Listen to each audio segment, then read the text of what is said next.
Sunday afternoon. இன்றைக்கி ஃபிஷ்ஷும் crop தான் வாங்கிட்டு வந்தாங்க.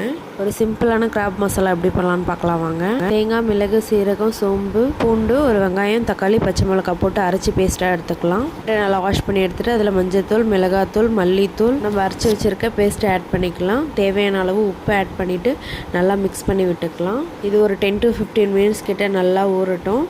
ஸோ நல்லா மிக்ஸ் பண்ணிவிட்டு க்ளோஸ் பண்ணி வச்சிடலாம். நெக்ஸ்ட் கடாயில் எண்ணெய் ஊற்றி பட்டை, கிராம்பு, லவங்கெல்லாம் போட்டு ஒரு பூண்டு, சின்ன வெங்காயம் போட்டு நல்லா மிக்ஸ் பண்ணி விட்டுக்கலாம். பச்சை மிளகாய் ஆட் பண்ணிக்கலாம்.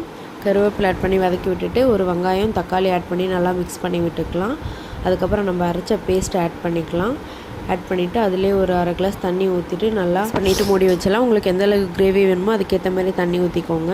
நல்லா காரசாரமான கிராப் மசாலா ரெடி ஆகிடுச்சு. மீன் குழம்பு, ஃபிஷ் ஃப்ரையும் பண்ணியாச்சு. ரொம்பவே காரசாரமாக இருந்ததால் ஐஸ்கிரீம் வாங்கிட்டு வந்துட்டு சாப்பிட்டு இருந்தாங்க. ஈவினிங்காக இயர்ஃபோன் வந்திருந்தது, அன்பாக்சிங் பண்ணோம். நெக்ஸ்ட் வீடியோவில் மீட் பண்ணலாம். பாய்.